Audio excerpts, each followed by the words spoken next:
Haifa থেকে ৫০,০০০ মানুষকে সরিয়ে নেয়া একটি রকেট কি বদলে দিতে পারে পুরো মধ্যপ্রাচ্যের কৌশলগত সমীকরণ? আসসালামু আলাইকুম। স্বাগত ফোর্থ ডাইমেনশনে। আমি মোহাম্মদ শাহজালাল মনি।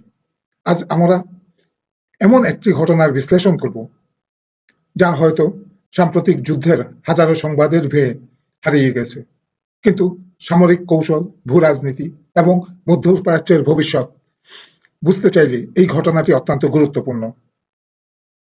প্রফেসর জিয়ানের বিশ্লেষণের আলোকে ঘটনাটি আপনাদের সামনে তুলে ধরছে। ইসরায়েলের তৃতীয় বৃহত্তম শহর হাইফা, উত্তরাঞ্চল থেকে প্রায় ৫০,০০০ মানুষকে সরিয়ে নেওয়ার সিদ্ধান্ত নেওয়া হয়েছে।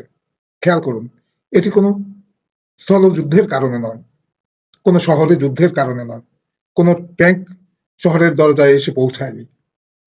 মানুষদের সরিয়ে নেওয়া হচ্ছে কারণ সামরিক পরিকল্পনাকারীরা বিশ্বাস করছে যে বর্তমান ক্ষেপণাস্ত্র হুমকির বিরুদ্ধে তাদের প্রতিরক্ষা ব্যবস্থা যথেষ্ট নাও হতে পারে। আর এখানেই লুকিয়ে আছে পুরো ঘটনার প্রকৃত গুরুত্ব। হাইফা কেন এত গুরুত্বপূর্ণ?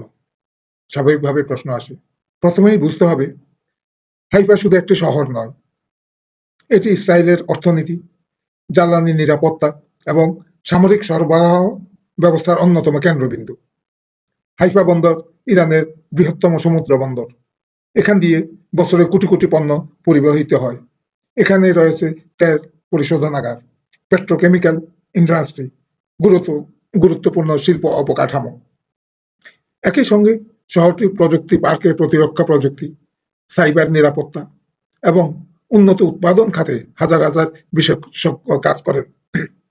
অর্থাৎ হাইফা একসঙ্গে ৩টি কৌশলগত সম্পদের প্রতিনিধিত্ব করে: প্রধান সমুদ্র বন্দর, জ্বালানি প্রক্রিয়াজাতকরণ কেন্দ্র, প্রতিরক্ষা শিল্পের গুরুত্বপূর্ণ হাব।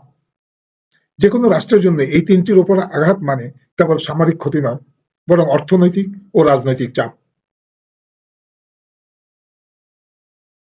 ২০০৬ সালের যুদ্ধের সময় হিজবুল্লাহর প্রধান অস্ত্র ছিল যা প্রিসিশন রকেট ছিল না, প্রিসিশন গাইডেড রকেট ছিল না তাদের হাতে তখন।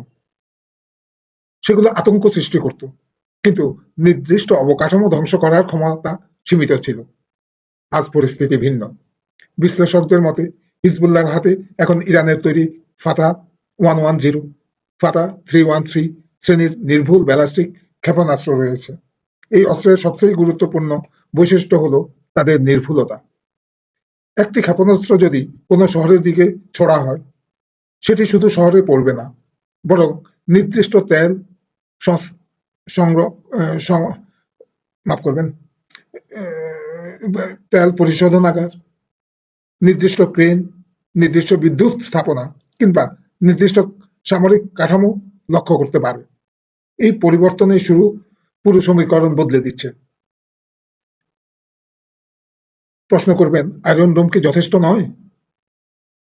বিশ্বজুড়ে আয়রন ডোমকে তা প্রায় কিংবদন্তির পর্যায়ে নিয়ে যাওয়া হয়েছিল, কিন্তু বাস্তবতা হলো প্রতিটি প্রতিরক্ষা ব্যবস্থার সীমাবদ্ধতা আছে। আয়রন ডোম মূলত স্বল্প পাল্লার রকেট এবং আর্টিলারি শেল প্রতিরোধের জন্য তৈরি, কিন্তু উচ্চ গতির ব্যালিস্টিক ক্ষেপণাস্ত্র, বিশেষ করে একসঙ্গে বহু ক্ষেপণাস্ত্র নিক্ষেপ করা হলে প্রতিটি ব্যবস্থার উপর ব্যাপক চাপ সৃষ্টি হয়। সামরিক ইতিহাসে এটি মৌলিক সত্য আছে। আক্রমণকারীকে একটি মাত্র ক্ষেপণাস্ত্র লক্ষ্যবস্তুতে পৌঁছাতে হয়, প্রতিরক্ষাকারীকে প্রতিটি ক্ষেপণাস্ত্র থামাতে হয়। এই গাণিতিক বাস্তবতা যে কোনো উন্নত প্রতিরক্ষা ব্যবস্থাকেও চ্যালেঞ্জের মুখে ফেলে দেয়। এখানে আরেকটি বিষয়, ভৌগোলিক বাস্তবতা। প্রযুক্তি যত উন্নত হোক, ভূগোলকে উপেক্ষা করা যায় না। হাইফা লেবানন সীমান্ত থেকে কয়েক ডজন কিলোমিটার দূরে। এই স্বল্প দূরত্বের কারণে সতর্ক বার্তা পাওয়ার সময় অত্যন্ত কম। অনেক ক্ষেত্রে সিদ্ধান্ত নেওয়ার জন্য কয়েক মিনিট লাগতে পারে। সামরিক পরিকল্পনায় বলা হয় ওয়ার্নিং টাইম কম্প্রেশন, অর্থাৎ প্রক্রিয়ার সময় ক্রমশ সংকুচিত হয়ে যাওয়া। 17 বছরের পুরানো প্রতিরোধ তত্ত্ব কি ভেঙে পড়েছে? 2006 সালের একটি অলিখিত ভারসাম্য তৈরি হয়েছিল।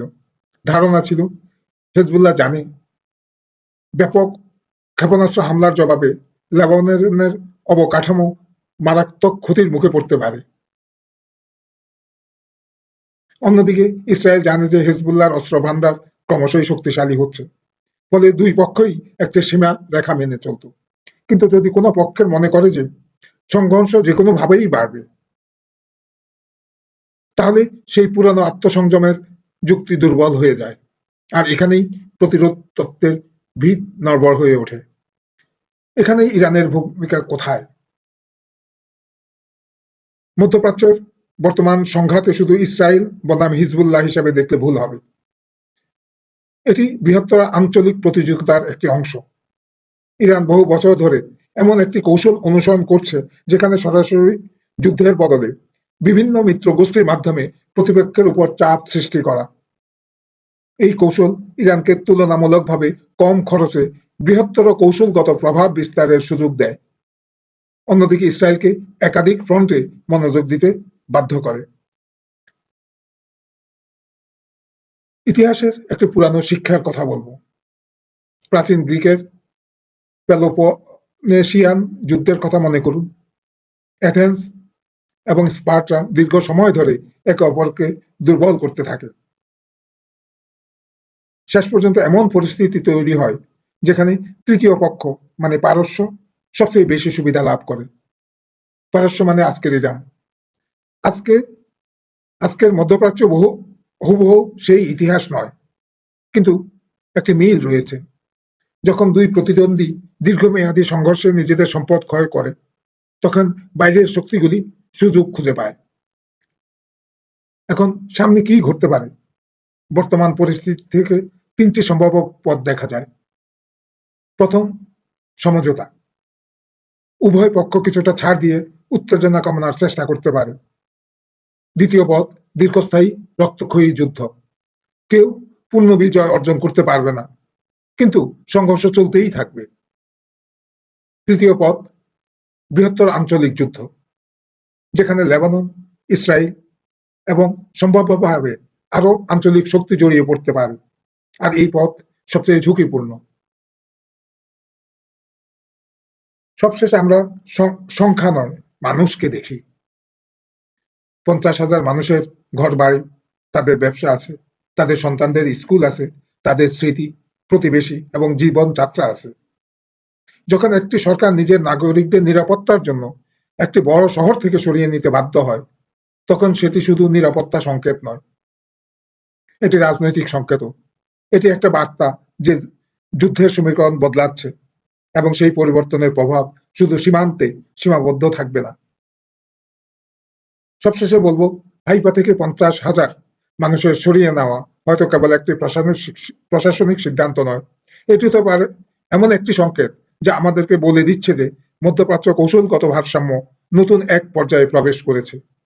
আগামী কয়েক সপ্তাহ ও মাস নির্ধারণ করবে এই সংকেত শেষ পর্যন্ত সমঝোতা, দীর্ঘ রক্তক্ষয়ী যুদ্ধ, নাকি আরো বড় সংঘাতের দিকে নিয়ে যায়। আপনি কি মনে করেন?